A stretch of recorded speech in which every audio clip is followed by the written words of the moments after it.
పరిశుద్ధ గ్రంథములో నుంచి క్రీస్తు సువార్త సభలలో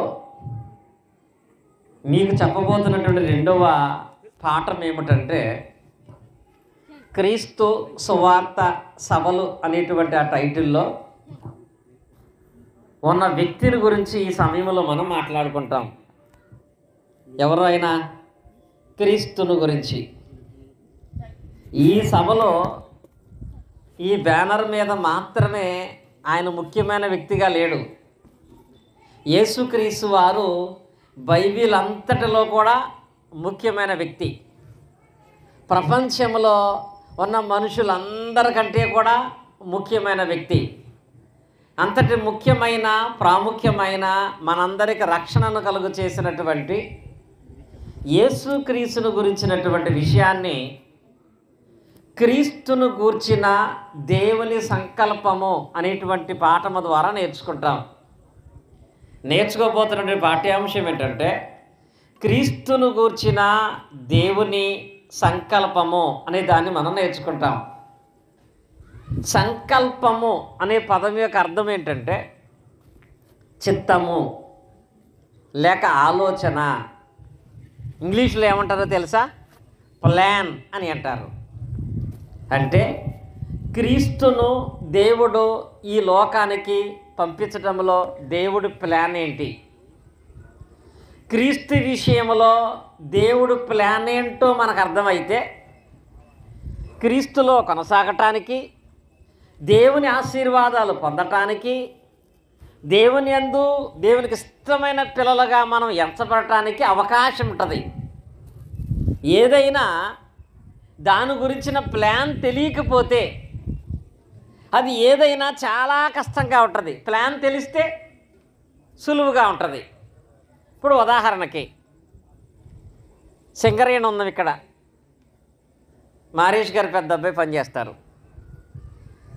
ఆయన డ్యూటీ మాత్రమే కాదు, సిస్టమ్ వర్క్ మాత్రమే కాదు, డ్రైవింగ్ కూడా బాగా చేస్తాడు. ఆయన చూశాను నేను. సరే, ఆయన వర్క్ చేసినటువంటి ప్లేసులో సింగరేణి అంటే లోపలికి ఉంటుంది కదా, కిందకి దిగి వెళ్ళాలి కదా. ఆయన నడిపే జీపు పక్కన పెట్టి వేరే వాళ్ళతో మాట్లాడుతుంటే ఆ జీపు ఆ కింద పల్లంగా ఉంటాన్ని బట్టి వెళ్ళిపోతుంది. ఇప్పుడు దాన్ని ఆపాలంటే ఏం చేయాలి? ఆయన ఏం చేయాలి?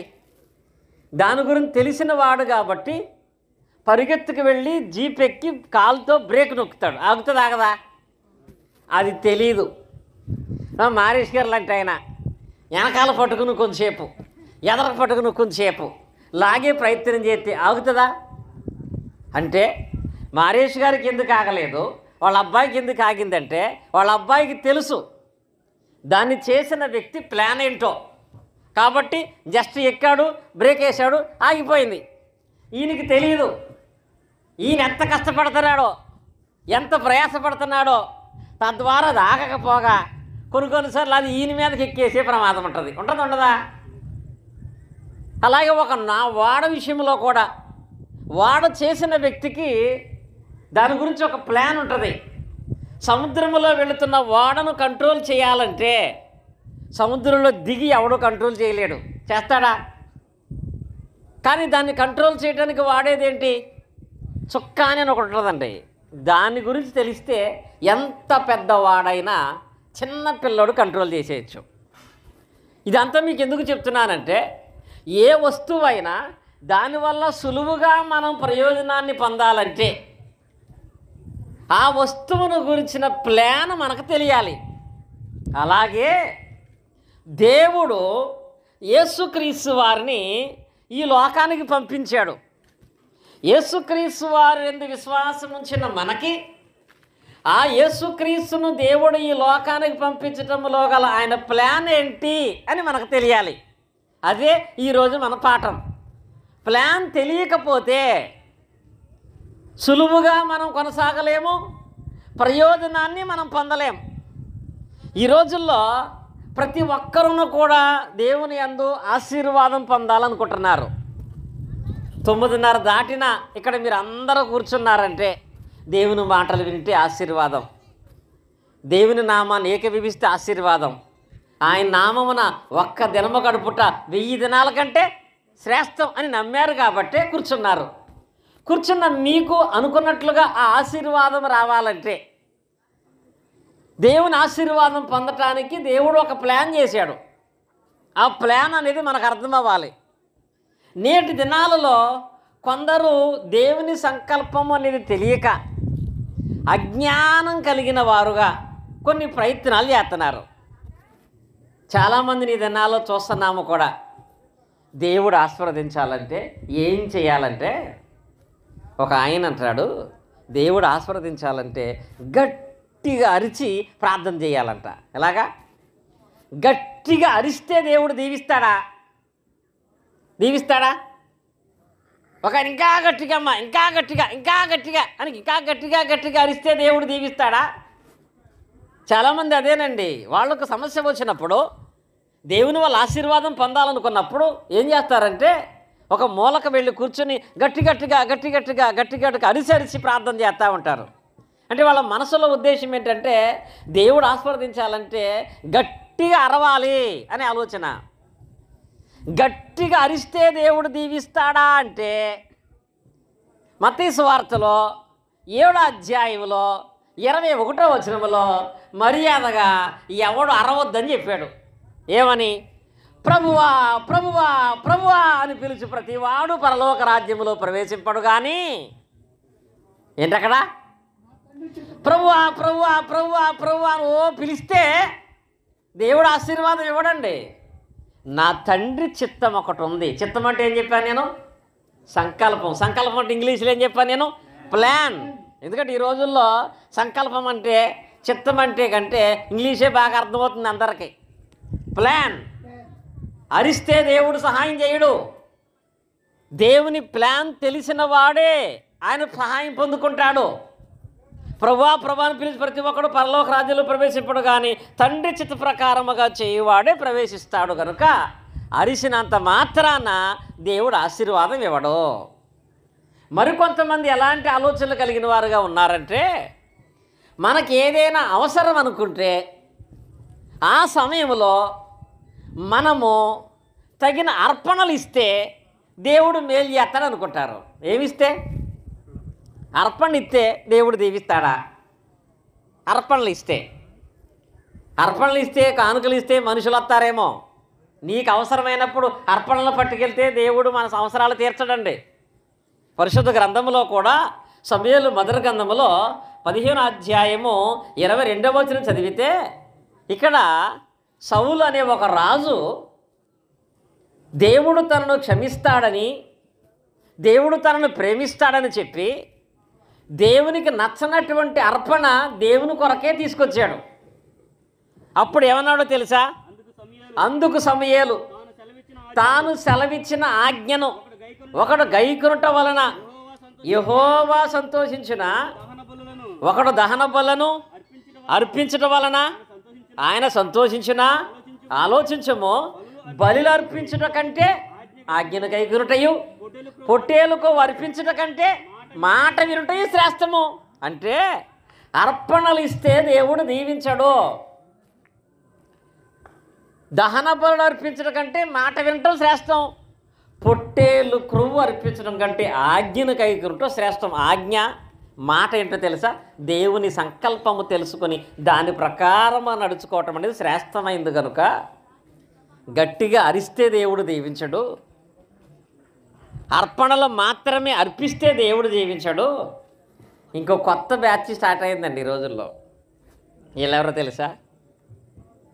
ఏడిస్తే చాలంట. ఏది చాలు? ఏడిస్తే చాలంట. మా ప్రాంతంలో ఒకసారి మూలంకని భాస్కరపేట దగ్గర పేరు ఉంటుంది, ఆ ఏరియాకి వెళ్ళారు. వెళితే మేమందరం ఒక రూమ్లో కూర్చున్నాం, మాట్లాడుకుంటున్నాం. ఈ పక్కన ఇలాంటి ఒక మందిరం ఉంది, ఏదో ప్రార్థన జరుగుతుంది, మతశాఖ. సరే, మధ్యాహ్నం 11:30 అయ్యేటప్పటికి ఒకేసారి గొల్లు మరి ఎడుతున్నారు వాళ్ళు. ఇక్కడున్న ఒక ఆయన కొత్తగా వచ్చాడు కదా, గబగబా బయటకు వస్తున్నాడు.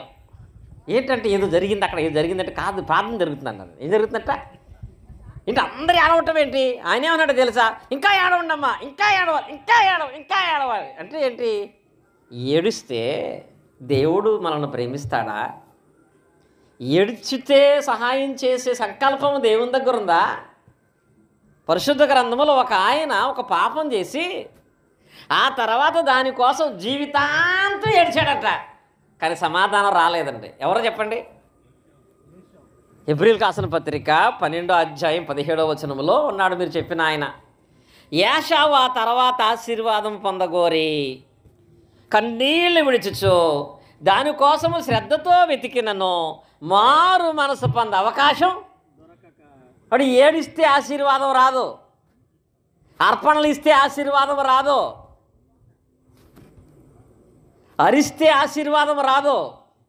మరి ఆశీర్వాదం పొందాలంటే దేవుని ప్లాన్ ప్రకారంగా మనం ప్రవర్తించాలి. ఆశీర్వాదం పొందాలంటే దేవుని ప్లాన్ ఏంటి? ఇప్పుడు వస్తాం. ఆశీర్వాదానికి దేవుని ప్లాన్ ఏంటి? ఎఫెసీయులకు రాసిన పత్రిక 1వ అధ్యాయము 3వ వచనం మనం చదువుకున్నట్లయితే అక్కడ దేవుని యొక్క ప్లాను, ఆశీర్వాదం పొందాలనుకునే వాళ్ళ విషయంలో దేవుని ప్లాన్ అక్కడ రాయబడింది. ఏంటది?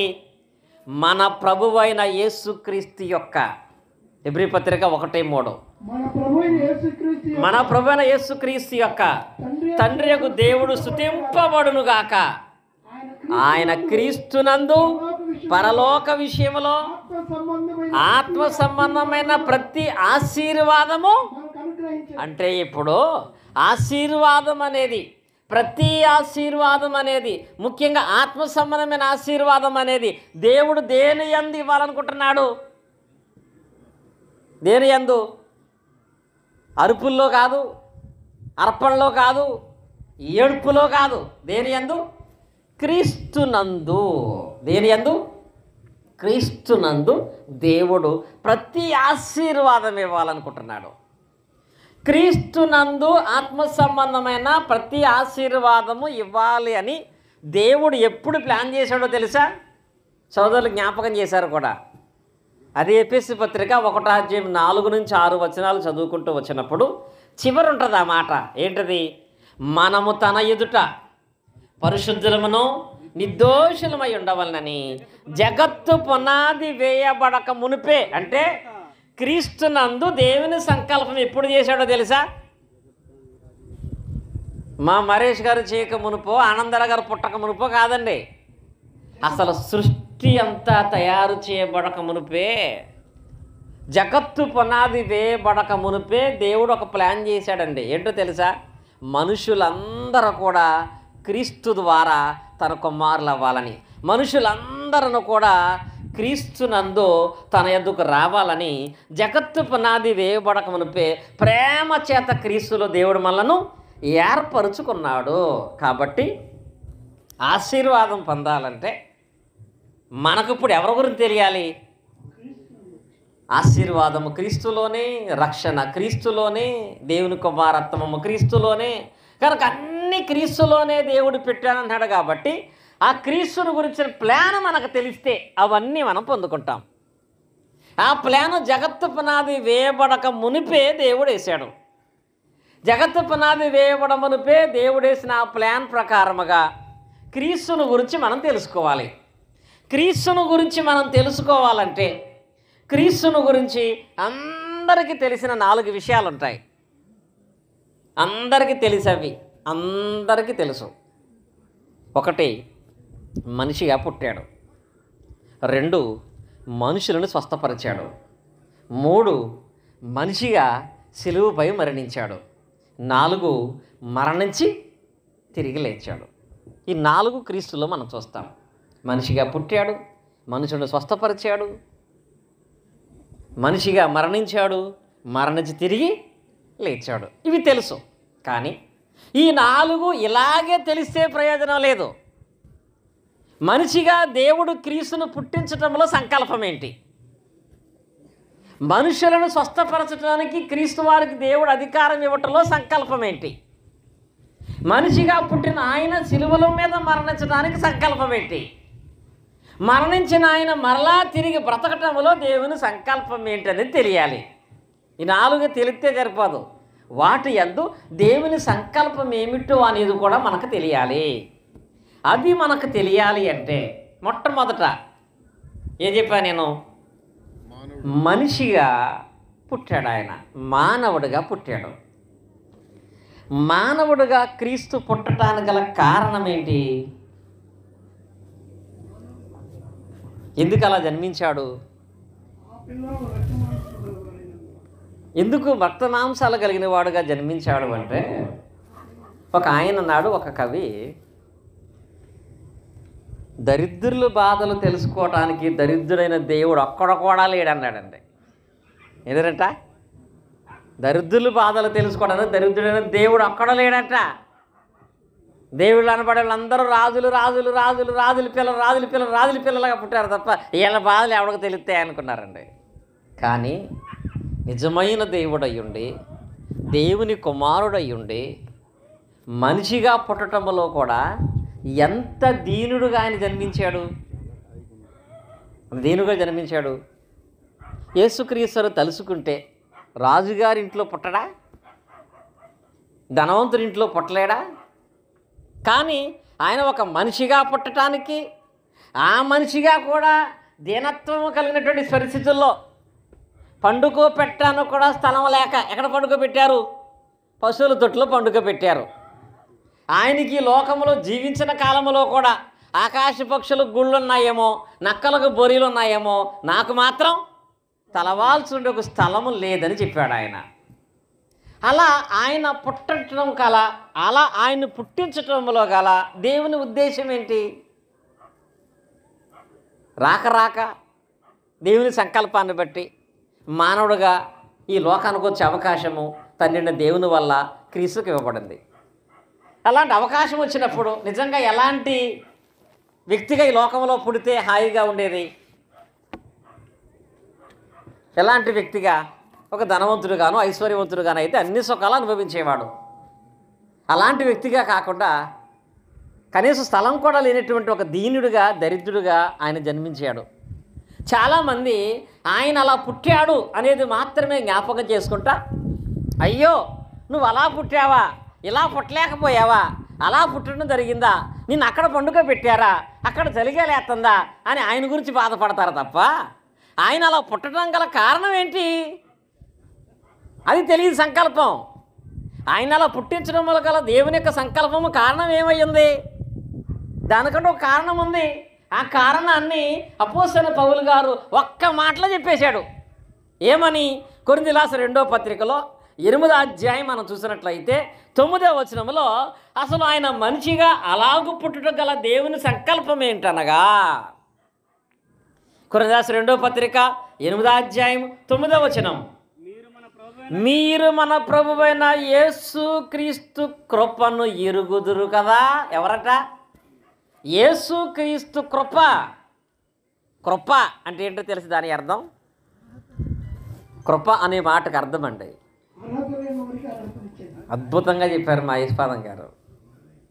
అర్హత లేని వాడికి అర్హత ఇవ్వటం కృప. మనం సాధించలేని దాన్ని ఉచితంగా ఇవ్వటం కృప. నిజంగా మనం ఏదో గొప్ప కార్యం చేస్తే దాని రుణంగా ఆయన యేసుక్రీస్తుని లోకాన్ని పంపించలా. యేసుక్రీస్తు నందు దేవుడు చేసిన సంకల్పంలో యేసుక్రీస్తు యొక్క కృపను మనం ఎరగాలంట. ఆయన కృప ఏంటంటే కృపను ఎరుగుతుంది కదా. ఆయన ధనవంతుడయ్యుండి తన దారిద్ర్యం వలన ధనవంతులు కావాలని మీ నిమిత్తము దరిద్రుడాయను. అంటే ఇప్పుడు యేసుక్రీశ్వరు సామాన్యమైన మానవుడుగా ఎందుకు పుట్టాడంటే ఆయన ధనవంతుడే. ఎవరి కుమారుడైనా? దేవుని కుమారుడు. సమస్తమునకు సృష్టికర్తగా ఆయనే ఉన్నాడు. కనుక పరలోకమందు భూమి మీద ఉన్నట్టు ప్రతి దానిని ఆయనే నిర్మించాడు. కనుక అంత ఐశ్వర్యవంతుడిగా ఉన్న ఆయన దరిద్రుడిగా ఎందుకు పుట్టాడంట? ఆయన ధనవంతుడయ్యుండి మీరు తన దారిద్ర్యము వలన ధనవంతులు కావాలని. చాలా గొప్ప మాట అంటది. ఆయన అలా ఎందుకు జన్మించాడంటే, చాలా సందర్భాలలో రవి గారి దగ్గర కొన్ని అలాంటివి చూస్తూ ఉంటాను నేను. అది మనిషి ఉన్నారని పొగట్టం అనేది కాదు. మీటింగ్స్కి వెళ్తున్నప్పుడు కొన్ని చోట్ల మేము 6 ఉంటాం, ఒక మంచమే వేస్తారు. ఆ టైంలో ఆయన ఏమంటారో తెలుసా? ఏం పర్లేదు, నేను కింద పడుకుంటాను కానీ మీరు పడుకోండి, మీరు పడుకోండి అంటారు. ఇంకా ఆ టైంలో వయసులో పెద్దలు ఉన్నటువంటి వాళ్ళు, అనారోగ్య పరిస్థితులు ఉన్న వాళ్ళు ఇంక వాళ్ళు ఖచ్చితంగా అక్కడ పడుకుంటారు. అప్పుడు పండుకోమన్న ఆయనకి తృప్తిగా ఉంటుంది, పండుకున్నవాడికి తన బాధను బట్టి ఆయనకి సమానం ఉంటుంది. అంటే అక్కడ ఏం కనపడుతుంది? మంచం మీద పడుకున్నవాడు నీకు మంచం లేదు, నీకు మంచం లేదు, నీకు మంచం లేదు అంటాడానికి ఎలా ఉంటుంది ఆయనకి? అసలు నీకు మంచం ఇవ్వటానికి నేను కింద పడుకుంటే నువ్వు మంచం మీద ఉండి కృతజ్ఞత కలిగి లేకుండా నీకు మంచం లేదు, నీకు మంచం లేదు, నీకు మంచం లేదంటే ఎలా ఉంటుంది? అలాగే యేసుక్రీస్తు వారు నిన్ను ధనవంతుడిని చేయాలని ఆయన దీనుడిగా జన్మించాడు, ఆయన పేదవాడుగా జన్మించాడు. నీవేమో ఆ విషయాన్ని గ్రహించక చల్లగాలిలో చాటు లేక, పశువుల తొట్టిలో ఖాళీ లేక ఎంత దీనుడిగా జీవిస్తున్నామనే విషయము అనటానికి ఆయన అలా జన్మించలేదు. క్రీస్తు మనిషిగా దీనుడిగా పుట్టనగల కారణం ఆ దీనత్వాన్ని బట్టి మనకు మాదిరి చూపించాడండి. అంత గొప్పవాడయ్యుండి అంత దీనుడిగా మానవుడిగా పుట్టడానికి ఆయన ఏమాత్రం ఆలోచించలేదంటే మరి అసలు ప్రారంభంలోనే మనిషిగా ఉన్న నువ్వు ఇంకెలా ఉండాలి? ఎలా ఉండాలి? రాజులకు రాజే వచ్చి కింద పడుకుంటే అసలు మానవుడిగానే పుట్టిన నీవు ఇంకెలా ప్రవర్తించాలి? అంత గొప్పవాడే తను తాను అంతలా తగ్గించుకుంటే నీవు ఎంత తగ్గించుకుని జీవించేటువంటి ప్రవర్తన కలిగినటువంటి వాడిగా ఉండాలి అని నేర్పించడానికే ఆయన మానవుడిగా పుట్టినది, మనకు మాదిరి చూపించడానికి. ఏం చూపించడానికి? మాదిరి. ఆ మాదిరి కనపరిచేటువంటి మనస్సు నీకు ఉండాలని దేవుడు తన సంకల్పంలో ఆయనను మానవుడుగాను దీనుడుగాను ఈ లోకానికి పంపించి ఉన్నాడనే విషయాన్ని మనము గ్రహించినటువంటి వారమై ఉండాలి. ఎందుకనగా చూడండి, పేతురు పత్రికలో ఆయన చెప్తాడు ఆయన సంకల్పం గురించి. పేతురు రాసినటువంటి మొదటి పత్రిక 2వ అధ్యాయము 21వ వచనం మనం చదువుకున్నట్లయితే అక్కడ పేతురు గారు చెప్తాడు. పేతురు రాసిన మొదటి పత్రిక 2:21, క్రీస్తు కూడా మీ కొరకు బాధపడి తన అడుగు జాడలందు నడుచుకున్నట్లుగా మీకు ఏముంచాడంట? మాదిరి ఉంచిపోయాడు. ఏముంచాడంట? మాదిరి. నేను ఒక ఆయన ప్రసంగంలో మార్చేశాడండి. తన అడుగు జాడలు నడుచుకున్నట్లుగా మీకు పాదిరిని ఉంచిపోయాడట. ఎవరిని? పాదిరి అంటే ఎవరు? పాస్టర్ గారు. ఆయనే మీకు మాదిరమ్మా, ఆయన చెప్పినట్టే చేయాలి. నేను ఆనందరావు గారు వీడియో చూస్తా, సంపూర్ణంగా ఆరాధించడం అంటే ఏంటో ఆయన కొత్త వే చేసి కొత్తనాడు. అంటే నేను చెప్పిందే కరెక్ట్, బైబిల్ వద్దని. ప్రతి విశ్వాసికి మాదిరి ఎవరంటే క్రీస్తే. క్రీస్తే మీకు మాదిరి ఉంచిపోయాడు. ఆయన మాదిరికరమైన పుట్టుక కూడా నీ జీవితానికి ఒక మాదిరికరమై ఉండాలి అని చెప్పి ఆయనను దేవుడు మానవుడిగా ఈ లోకానికి పంపించినట్లుగా మనం చూస్తున్నాము. ఇక రెండవది, యేసుక్రీస్తు నందు ఆయన మానవుడిగా జన్మించిన తర్వాత, ఆయన సువార్త ప్రారంభించిన తర్వాత సువార్తను ప్రకటించడం మాత్రమే కాకుండా దేవుడు ఆయన ద్వారా అద్భుతాలు, సూచక్రియలు, స్వస్థతలు కూడా జరిగించాడు. అందులో ఆయన ఉద్దేశం ఏంటి? క్రీస్తు ద్వారా స్వస్థతలను కూడా దేవుడు జరిగించాడు. మనిషిగా పుట్టిన ఆయన రెండో విషయము, మనుషులను స్వస్థపరిచాడండి. ఎందుకు స్వస్థపరిచాడు? ఎలక్షన్లో నిలబడుతున్నాడా? స్వస్థత ఎందుకు? ఎందుకు స్వస్థపరిచాడు? డబ్బులేమో ఆశిస్తున్నాడా? ఇదిగో పక్షవాయువుకి ఇంత రేటు, కుష్ఠరోగానికి ఇంత రేటు, దెయ్యానికి ఇంత రేటు అని డబ్బులు పెట్టి ఇక్కడ డబ్బులు సంపాదించలేదండి. ఎవరినైనా ఉచితంగా ప్రేమించాడు, ఉచితంగా పిలిచాడు, ఉచితంగానే స్వస్థ కార్యాలు చేశాడు. యేసుక్రీస్తు వారు స్వస్థపరిచారు, యేసుక్రీస్తు వారు స్వస్థలు చేశాడు అని చెప్పుకుంటూ ఈ రోజుల్లోనూ కూడా స్వస్థతలు మేము చేస్తామంటున్నారు. కానీ అసలు యేసుక్రీస్తు వారికి స్వస్థపరిచే అధికారము తండ్రి అయిన దేవుడు ఎందుకు ఇచ్చాడు? యేసుక్రీస్తు వారు స్వస్థతలు ఎందుకు చేశారనేటువంటి విషయంలో దేవుని సంకల్పం ఏంటి? స్వస్థపరచడంలో దేవుని సంకల్పం ఏంటో తెలుసా? హెబ్రీ పత్రికలో చెప్తాడు ఆయన. ఎందుకు ఆయనకు స్వస్థపరిచేటువంటి సామర్థ్యాన్ని తండ్రి అయిన దేవుడు ఇచ్చాడు? స్వస్థతలు చేయటంలో గల సంకల్పం ఏమిటి అంటే, హెబ్రీయులకు రాసిన పత్రిక 2వ అధ్యాయము 3వ వచనం చూడండి.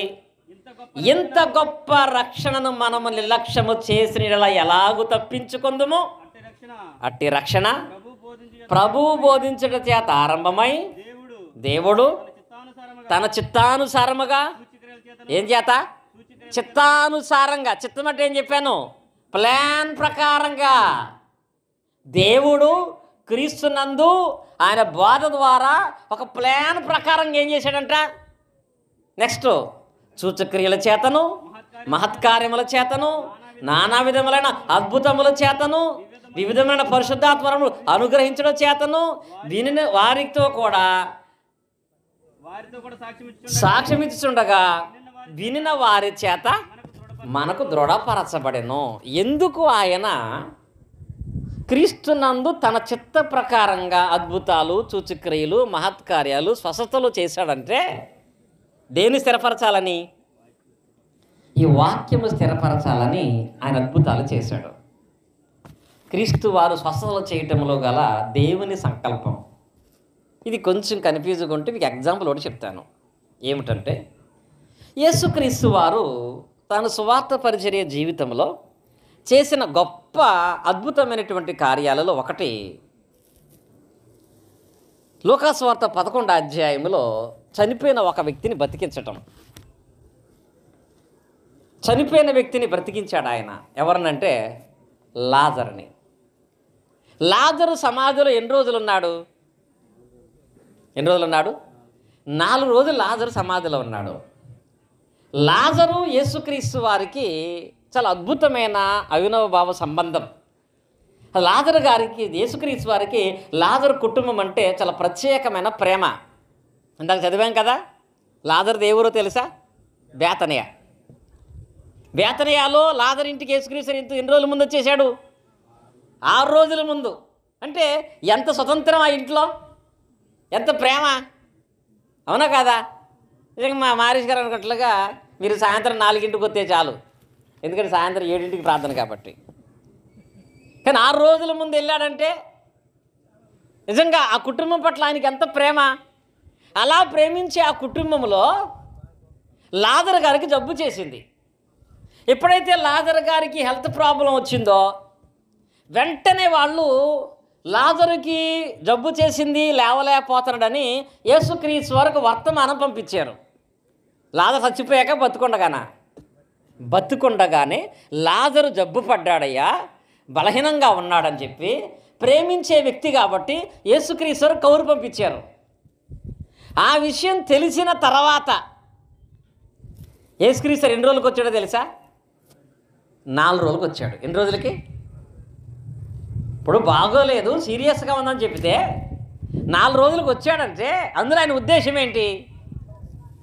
పైగా ఆయన వచ్చేటప్పుడు మాట్లాడిన మాట ఆశ్చర్యం కలగజేస్తుంది.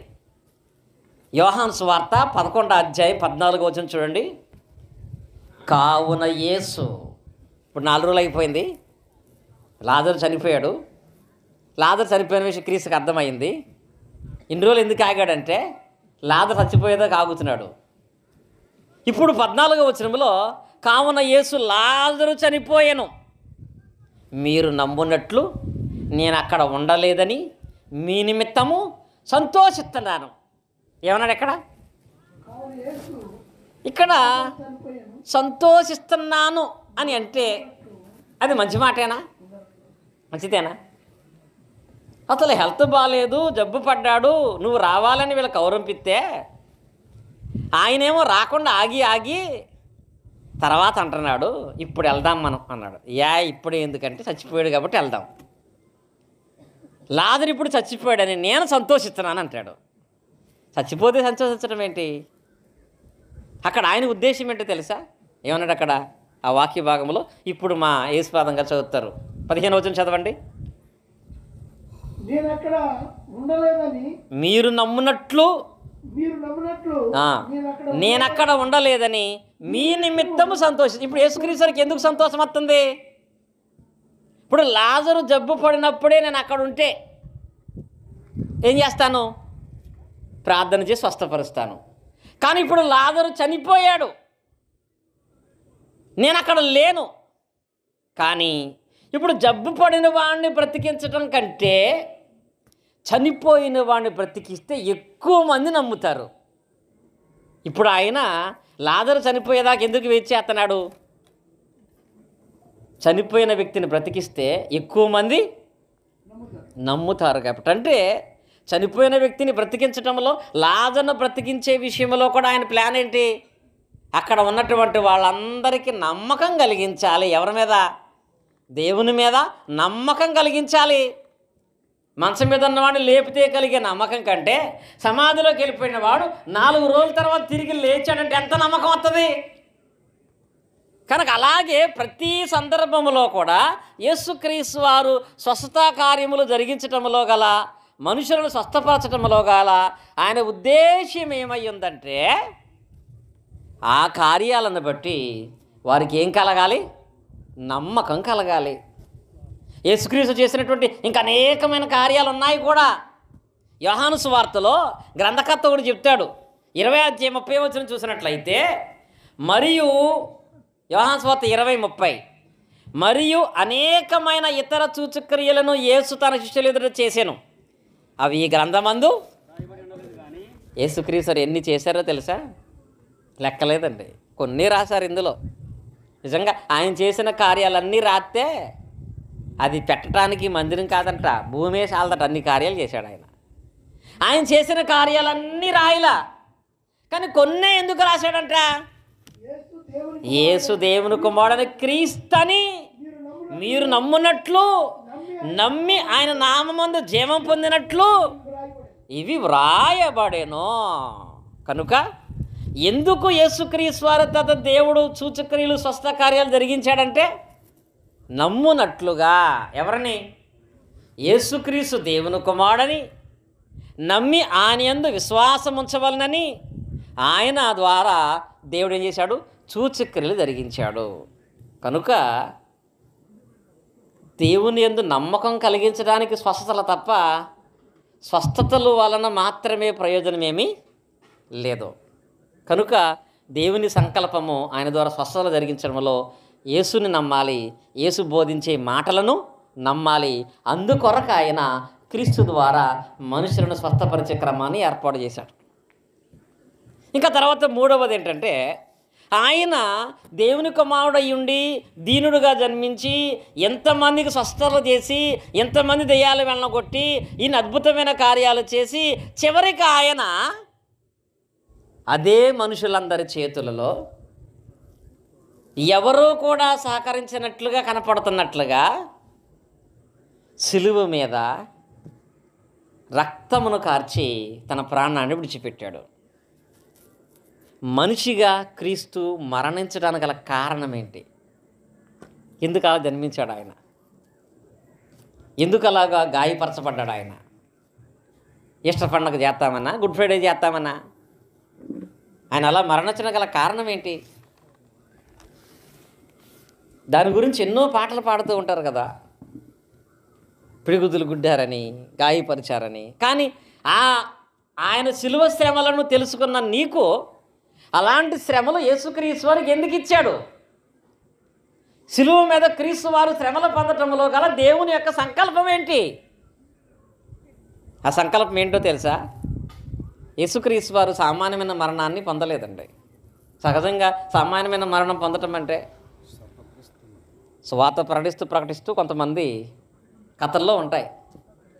నేను దేవత్వాన్ని కలిగిన వాడిని కనుక నన్ను సజీవంగా సమాధి చేసేయండి అంటే చక్కగా ప్రశాంతంగా బట్టలేసి చెంటు కొట్టుకుని అందులోకి వెళ్ళిపోతాడు. ప్రశాంతమైన మరణం ఇవ్వలేదండి ఆయనకి. మరి క్రీస్తు వారికి అసలు ప్రపంచంలో ఎవడూ పొందనట్టు విధంగా అంత భయంకరమైన మరణాన్ని దేవుడు ఎందుకు సంకల్పించాడు? దేవుడు ఆ మరణానికి ఎందుకు ఆయన అప్పగించాడు? అందులో దేవుని యొక్క ఉద్దేశం ఏమై ఉందో తెలుసా? దేవుని ఉద్దేశం ఏంటంటే, ఇందాక సోదరులు చెప్పిన మొదటి పాఠం అదే. భూమి మీద ఉన్న మనుషులందరూ కూడా ఏం చేశారు? పాపం చేశారు. అందరూ పాపం చేశారు. పాపము చేయనటువంటి వాడు ఎవ్వడో కూడా లేడు. కానీ చేసిన పాపానికి పరిహారం ఏంటో తెలుసా? మరణం, నరకం, రెండవ మరణం. అందరూ పాపము చేసి నరకానికి వెళ్ళిపోయేటువంటి వాళ్ళుగా ఉన్నారు. అలా నరకానికి వెళ్ళిపోయే పరిస్థితుల్లో మనుషులు ఉన్నప్పుడు ఆ మనుషులను రక్షించటానికి గ్రంథాల ప్రకారముగా ఉన్న ఏకైక మార్గం ఏంటో తెలుసా? చూడండి, హెబ్రీయులకు రాసిన పత్రికలో 9వ అధ్యాయము 22వ వచనం మనం చదువుకున్నట్లయితే అక్కడ ఉన్నటువంటి ఏకైక మార్గం ఏంటో తెలుసా? మరియు ధర్మశాస్త్రం ప్రకారము దొరకలేదు ఇంకా. మరియు ధర్మశాస్త్ర ప్రకారము సమస్త వస్తువులను రక్తము చేత శుద్ధి చేయబడును, రక్తము చిందింపకుండా పాప క్షమాపణ కలగదని సామాన్యంగా చెప్పవచ్చు. ఎందుకు సిలువ మీద ఆయన మరణించాల్సి వచ్చిందంటే సామాన్యమైన మాట ఏంటో తెలుసా? మనుషులు చేసిన పాపాలకు పాప పరిశుద్ధత కలగాలంటే రక్తము చిందింపకుండా పాప పరిహారము కలగదు. ఇది బైబిల్ చెబుతున్న మాట కాదు, ప్రతి గ్రంథం చెబుతున్న మాట. రక్త ప్రోక్షణ పాప పరిహార అని అంటారు. అంటే రక్తం ప్రోక్షించకుండా ఏ పాపము పోదు. కనుక పాపము పోవాలంటే రక్తము చిందించాలి. అందుకు దేవుడు రక్తము చిందించుటకు గాను యేసుక్రీస్తు వారికి ఆ విధమైన మరణాన్ని సంకల్పించాడు. చాలామంది అనుకోవచ్చు, ఆయన రక్తం ఎందుకు? ఆదివారం చికెన్ కొట్టుకాడికి వెళ్తే ఎంత రక్తం ఉంటుందో ఉండదా? ఉండదా? మటన్ కొట్టుకాడ ఎంత రక్తం ఉంటుంది? కనుక ఆయన రక్తం ఏముంది, చాలా రక్తం అలానే చిందిస్తున్నాం కదా అంటే దానికి ఆయనే సమాధానం చెప్పాడు. ఎవరు? హెబ్రీ గ్రంథకర్త 10వ అధ్యాయం 4వ వచనంలో. అనుకోవచ్చు, రక్త ప్రోక్షణ వల్ల పాపక్షమాపణ కలుగుతుంది అన్నాను కాబట్టి ఎడ్ల రక్తము ఏలయనగా ఎడ్ల యొక్కయు మేకల యొక్కయు రక్తము పాపమును తీసివేయుట అసాధ్యము. నువ్వు చేసిన పాపాలకి రక్తంగా మేకల రక్తం కోడి రక్తం పనిచేయదండి. మనిషి చేసిన పాపములకు పరిహారముగా మనిషి రక్తమే చిందించాలి. ఆ మనిషి రక్తమే చిందించాలంటే ఆ మనిషి రక్తము కూడా ఎలాంటిదై ఉండాలి? పరిశుద్ధమైందై ఉండాలి. రక్తము చిందింపకుండా ఏది పరిశుద్ధపరచబడ్డది అనేది అందరికీ తెలుసు. కానీ ఆ రక్తం మేకలదో కోళ్ళదో పనిచేయదు. మానవుడు చేసిన పాపానికి మానవుని రక్తమే చిందించాలి. ఆ మానవుడు రక్తము కూడా పరిశుద్ధమైనదై ఉండాలి అని అనుకుంటే తీరా చూస్తే పరిశుద్ధమైన మానవుడు భూమి మీద ఉన్నాడంటే ఒక్కడు లేడంటండి. రోమ 3:10 అంటాడు. ఇందును గూర్చి రోమ 3:10 3:23 కాదు. ఇందును గూర్చి నేను వ్రాయబడినది ఏమనగా నీతిమంతుడు లేడు, ఒక్కడు లేడు. ఒక ఆయన అన్నాడు, నిజంగా అనకూడదు కానీ నా అంత నీతిమంతుడు ఎవ్వడు లేడు అన్నాడండి. ఏమిటంట? నా అంత నీతిమంతుడు లేడు, నేను ఎవరిని మోసం చేయను, ఎవరి మీద అబద్ధం ఆడను, ఎవరిని అన్యాయం చేయను, నా వరకు నేను బతుకుతాను, నా అంత నీతిమంతుడు ఎవ్వడు ఉన్నాడు, కావాలి తనకండి అన్నాడు. నేనేమన్నా తెలుసా? నువ్వే నిజంగా అంత నీతిమంతుడు అయ్యి ఉంటే యేసుక్రీస్తుని కాక దేవుడు నిన్నే సిలువేసేవాడు. ఎవరిని? నువ్వే అంత నీతిమంతుడు అయ్యి ఉంటే. నీతిమంతుడు అక్కడో లేడు కాబట్టి ఆయన రావాల్సి వచ్చింది. నువ్వే నీతిమంతుడు ఆయన ఎందుకు రావాల్సి వచ్చింది? ఎవ్వడు నీతిమంతుడు లేడు కాబట్టి నీతిమంతుని రక్తం వలనే నీ పాపాల క్షమాపణ కలుగుతుంది కాబట్టి యేసుక్రీస్తు వారిని ఈ లోకానికి పంపించి శిలువ మీద మనుషులందరి పాపల కొరకు ఆయన రక్తాన్ని చిందింపచేశాడు. ఆయన అలాగూ పరిశుద్ధమైన యేసు రక్తము శిలువ మీద చిందించబడింది కాబట్టే ఆ రక్తములో ఇప్పుడు మనందరి పాపాలు ఏమవుతున్నాయి? కడగబడుతున్నాయి. యోహాను రాసిన మొదటి పత్రిక 1వ అధ్యాయం 7వ వచనం చూడండి. అక్కడ ఆయన తెలియపరుస్తాడు, అయితే ఆయన వెలుగులోనున్న ప్రకారము మనమును వెలుగులో నడిచిన ఎడల మనం అన్యోన్య సహవాసము గలవారమయ్యుండి అప్పుడు ఆయన కుమారుడు ఎవరు? దేవుని కుమారుడైన యేసు రక్తము ప్రతి పాపము నుండి మనల్ని పవిత్రులుగా చేయును. అంటే ఇప్పుడు క్రీస్తు మానవుడిగా శిలువ మీద మరణించగల కారణం ఏంటి? పరిశుద్ధంగా ఉన్నటువంటి ఆయన రక్తము చిందిస్తేనే మనుషులందరి పాపముల నుంచి వాళ్ళు ఏం పొందుతారు? పవిత్రులుగా చేయబడతారు. ఆయన రక్తం చిందించకపోతే మనం పరిశుద్ధులము కాము. ఆయన రక్తం చిందించకపోతే మనకు పాపక్షమాపణ రాదు. మరి నీ కొరకు రక్తం చిందించినటువంటి ఆ క్రీస్తు రక్తములో నీ పాపములు కడుక్కున్నావా? నీ కొరకు రక్తం కాచిన ఆ క్రీస్తు యొక్క రక్తంలో నీ పరిశుద్ధుడిగా చేయబడ్డావా? ఆయన త్యాగాన్ని ఎగతాళి చేసి మాట్లాడుకుంటున్నారు చాలామంది. ఆయన త్యాగం విషయంలో ఆ రోజు వరకు జ్ఞాపకం చేసుకుంటున్నారు. గుడ్ ఫ్రైడే రోజు మాత్రమే ఆ త్యాగాన్ని జ్ఞాపకం చేసుకుంటే సరిపోద్దా? సిలువ మోస్తే సరిపోద్దా? గుడ్ ఫ్రైడే గురించి ఆయన చనిపోలేదండి. మనుషులందరి యొక్క పాపాలు తన రక్తంలో కడగబడాలనే రక్తాన్ని చిందిస్తే ఆ రక్తంలో తమ పాపములు కడుగుకొనకుండా నీ రక్తం అలా కారిందా, నీ రక్తం ఎలా కారిందా, బళ్ళింతో పొడిచారా, పక్కలో పొడిచారా, ముళ్ళ కిరీటం పెట్టారా, కాళ్ళు చేతులు గుర్చారా, అంత రక్తం పోయిందా అంటారండి వీళ్ళు. ఆ రక్తం నీ కోసమే పోయింది అంటున్నాడు ఆయన. ఆ రక్తంలో పాపాలు కడుక్కోమంటున్నాడు ఆయన. అది తెలియట్లేదు జనాలకి. దేవుని కుమారుడయ్యుండి మానవుడుగా సిలువలో రక్తము కాచడం గల కారణం ఏంటంటే రక్తము చిందిస్తేనే నీకు నాకు పాప క్షమాపణ ఉన్నది కాబట్టి, ఆ రక్తము చిందించాలంటే ఆయన సిలువలో మరణించాలి కాబట్టి దేవుడు ముందే సంకల్పించాడు. ముందే సంకల్పించి మానవుడిగా ఆయనను ఈ లోకానికి పంపించినట్లుగా మనం చూస్తున్నాం. ఇంకా తర్వాత చివరిది సమయం అయిపోయింది కనుక చివరి మాట ఒకసారి మనం జ్ఞాపకం చేసుకున్నట్లయితే, అలా సిలువలో మరణించిన తర్వాత దేవుడు తన సంకల్ప ప్రకారముగా క్రీస్తుని ఏం చేశాడు? 3వ దినాన తిరిగి లేపాడు. మరణము పొంది తిరిగి లేచాడు. పునరుద్ధానం అనేది దేవుని యొక్క సంకల్పమయ్యింది. చనిపోయినాడు ఎలాగ చనిపోవచ్చు కదా, మళ్ళీ 3వ రోజు ఎందుకు లేచాడు? పునరుద్ధానం గురించి ఎందుకు రాయబడింది? దీని గురించి పాత నిబంధనలో కూడా ప్రవచనాలు ఉంటాయి. నీ పరిశుద్ధిని ఏం చేయనివ్వు, కొళ్ళు పట్టనివ్వవు. మరణం ఆయన్ని బంధించుట అసాధ్యం. దేవుడు ముందే చెప్పాడు, క్రీస్తు మరణించిన తర్వాత 3వ దినాన తిరిగి లేస్తాడు. చనిపోయిన ఆయన్ని మరలా 3వ రోజు ఎందుకు లేపాడు గల దాని ఉద్దేశం ఏంటి?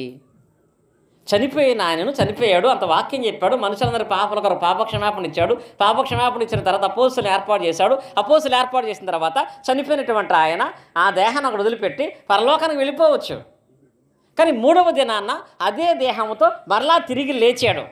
40 రోజులు అందరికి కనిపించాడు. ఆయన చనిపోయిన తర్వాత తిరిగి పునరుద్ధానం అవడం గల కారణం ఏంటి? ఈస్టర్ పండుగ చేసుకుంటాక అది కదా కారణం. ఆ రోజు కొవ్వొత్తులు పెట్టడానికి అది కదా కారణం. నీకు క్రీస్తు పునరుద్ధానం అనేది నీకు అర్థమైతే నీలో కలగాల్సిన విశ్వాసం ఏంటో తెలుసా? చూడండి, తెసలోనికీయులకు రాసిన మొదటి పత్రికలో 4వ అధ్యాయము 14వ వచనములో ఆ ఆలోచన మనకు రావాలనే 3వ దినాన ఆయన తిరిగి లేపాడు. అది క్రీస్తునందు దేవుని సంకల్పం. ఏంటది? యేసు మృతి పొంది తిరిగి లేచినని. తెసలోనికీయులకు రాసిన మొదటి పత్రిక 4వ అధ్యాయం 14వ వచనం. యేసు మృతి పొంది మనం నమ్మిన ఎడల అదే ప్రకారము యేసునందు నిద్రించిన వారిని దేవుడు ఆయనతో కూడా, అంటే ఇక్కడ ఎందుకు ఆయన తిరిగి లేపాడో తెలుసా? యేసుక్రీస్తు మృతి పొంది తిరిగి లేచిన విషయం నీకు అర్థమైతే నీవు కూడా తిరిగి లేస్తావు నమ్మకం నీకు కలుగుతుందని. క్రీస్తు పునరుద్ధానమందు పాల్గొనే అవకాశం నాకు కూడా ఉంటుందని. మృతుల్లో నుండి లేపుటలో ఆయనను దేవుడు అంట ప్రధానమైన వ్యక్తిగా లేపాడంట. అంటే క్రీస్తు పునరుద్ధానం వలన మనకేం కలగాలి? మన పునరుద్ధానమందు నమ్మకం కలగాలని. క్రీస్తే అన్ని గాయాలు చేయబడినా సమాధిలో పెట్టినా ఆయన పునరుద్ధానుడై తిరిగి లేచాడు. నేను కూడా క్రీస్తునందు విశ్వాసం ఉంచితే ఆయన లేచినట్లుగానే దేవుడు నన్ను కూడా లేపుతాడు అని మనకు విశ్వాసం కలగటానికి, అందుకు పునరుద్ధానం క్రీస్తులో కలగ చేశాడు. ఆ పునరుద్ధానం ద్వారా ఆయన పాపాన్ని జయించాడు, పాపము యొక్క సంఖ్యలు తెంపాడు, మరణాన్ని జయించాడు, పాతాళపు తాళపు చెవులు తీసుకువచ్చి మీరు నా యందు విశ్వాసం ఉంచితే మీరును కూడా తిరిగి లేస్తారన్నాడు. అపోస్తలుడైన పౌలు గారు అంటాడు, ఆయన పునరుద్ధానం మీరు నమ్మితే, కొరింథీయులకు రాసిన మొదటి పత్రిక 15:22 వచనంలో, కొరింథీయులకు రాసిన మొదటి పత్రిక 15:22 మనం చూసినట్లయితే అక్కడ చెప్తాడు, ఏముంటే తెలుసా? ఆదామునందు, కొరింథీయులకు రాసిన మొదటి పత్రిక 15:22, ఆదామునందు అందరూ ఎలాగ మృతి పొందిరో అలాగే క్రీస్తునందు అందరూ, ఒక ఆయన వాళ్ళందరూ లోపలికి వెళ్ళిపోయారట. ఎవరు వాళ్ళ? ఆదామునందు అందరూ ఎలా మృతి పొందారో లోపలికి వెళ్ళిపోయారు కదా. ఆదామునందు అందరూ ఎలాగ మృతి పొందిరో అలాగే క్రీస్తునందు అందరూ. అంటే ఇప్పుడు ఆదాము నందు అందరికి ఒక ఆలోచన వచ్చింది, ఏంటి? అందరం చస్తాము. కన్ఫర్మ్ అయిపోయింది కదా. ఆదాముతో పాటు అందరికీ మరణం ఇచ్చాడు కాబట్టి అందరికి కన్ఫర్మ్ అయింది. ఆదాము జ్ఞాపకం రాగానే ఆయన పండు తిన్నాడు, అందరికీ మరణం వచ్చింది. అందరికీ దేవుడు మరణం ఇచ్చాడు. అది వరంగా ఇచ్చినా ఎలా ఇచ్చినా అందరికీ మరణం వచ్చింది. కాబట్టి ఆదాము అనగానే ఆయన ఎలా చనిపోయాడో అలాగ అందరూ చచ్చిపోతాం ఎలా అనుకుంటున్నారో, క్రీస్తు అనగానే అందరం బతుకుతామని మీకు ఆలోచన రావాలి. క్రీస్తు నందు అందరినీ మరలా దేవుడు తిరిగి పునరుద్ధానంలో అవటానికి అవకాశాన్ని ఇస్తాడనే సంకల్పము మనకు తెలియాలి. ఎందుకంటే క్రీస్తు పునరుద్ధానుడు అవ్వటం మాత్రమే కాదు, చివరి వచనం చూడండి, క్రీస్తు పునరుద్ధానుడు అవ్వటం మాత్రమే కాదు కానీ యోహాను రాసిన మొదటి పత్రిక యోహాను సువార్త 11వ అధ్యాయము 25వ వచనం చూడండి. యోహాను సువార్త 11:25లో అందుకు యేసు పునరుద్ధానమును జీవమును నేనే. ఇక్కడ అందుకు యేసు నేను పునరుద్ధానుడు అంటలేదండి. పునరుద్ధానుడు కాదు, పునరుద్ధానం ఆయన. పునరుద్ధానుడికి పునరుద్ధానానికి తేడా ఏంటో తెలుసా? ఆయన మాత్రమే లెగిస్తే పునరుద్ధానుడు, ఆయన్ని అందరిని లేపే దారైతే పునరుద్ధానుడు అన్నాడు. నేను పునరుద్ధానమును జీవమునై ఉన్నాను, నేనే. నా యందు విశ్వాసం ఉంచేవాడు చనిపోయినను తిరిగి బ్రతుకును అనేది మనము లేఖనాలను బట్టి క్రీస్తునందు విశ్వాసం ఉంచాలి. కనుక ఇది క్రీస్తునందు దేవుడు చేసినటువంటి సంకల్పం. ఈ సంకల్పం మనకు తెలిస్తే క్రీస్తునందు ప్రతి ఆశీర్వాదాన్ని మనం పొందుకుంటాము. 4 చెప్పాను. క్రీస్తు మనిషిగా ఎందుకు పుట్టాడంటే మనకు మాదిరి చూపించడానికి, షార్ట్కట్లో చెప్పాలంటే. క్రీస్తు మనుషులను ఎందుకు స్వస్థపరిచాడంటే వాక్యాన్ని దృఢపరచడానికి. క్రీస్తు శిలువ మీద ఎందుకు మరణించాడంటే తన రక్తము ద్వారా మన ప్రతి పాపాన్ని కడిగి పరిశుద్ధులుగా చేయడానికి. క్రీస్తు మరణించి పునరుద్ధానుడుగా 3వ దినాన్ని తిరిగి ఎందుకు లేచాడంటే మనందరికీ పునరుద్ధానం ఉందని నిరూపించడానికి, పునరుద్ధానం ఇవ్వటానికి ఆయన 3వ దినాన తిరిగి లేచి ఉన్నాడు. కనుక నిజంగా దేవుని సంకల్ప ప్రకారముగా మీరు దీవించబడాలంటే క్రీస్తునందున్న ఆ దేవుని సంకల్పాన్ని తెలుసుకొని క్రీస్తునందు దేవుడు ఏం జరిగించాడో వాటి యందు విశ్వాసం ఉంచి ఆ క్రీస్తులో మన ప్రతి పాపములను కూడా తీసివేసుకునే మార్గముగా క్రీస్తునందు బాప్తిసం పొందినట్లయితే అప్పుడు మనం ఏం చేయబడతాం? పరిశుద్ధులుగా చేయబడతాం, క్రీస్తులో చేర్చబడతాం. ఎప్పుడైతే మనం క్రీస్తులో చేర్చబడతామో క్రీస్తునందు దేవుడు ఏమిస్తాడు? ప్రతి ఆశీర్వాదాన్ని ఇస్తాడు. అట్టి ఆశీర్వాదాలు మీరందరూ పొందాలని, క్రీస్తుని గురించి సంకల్పము దేవుని అర్థం చేసుకుని క్రీస్తు రక్తంలో కడగబడి పరిశుద్ధులయ్యి ప్రతి ఆశీర్వాదాన్ని పొందాలని కోరుతూ ఈ మాటలు ముగిస్తున్నాను. దేవుడి ఈ మాటలు మనందరి హృదయాల్లో ఫలింపు చేయనుగాక. ఆమేన్. ఆసక్తిగా ఉన్న మీ అందరికీ కూడా హృదయపూర్వక వందనాలు తెలియజేస్తూ ఈ సమయం నాకు ఇచ్చినటువంటి సోదరులు రమేష్ గారికి వందనాలు తెలియజేస్తున్నాను.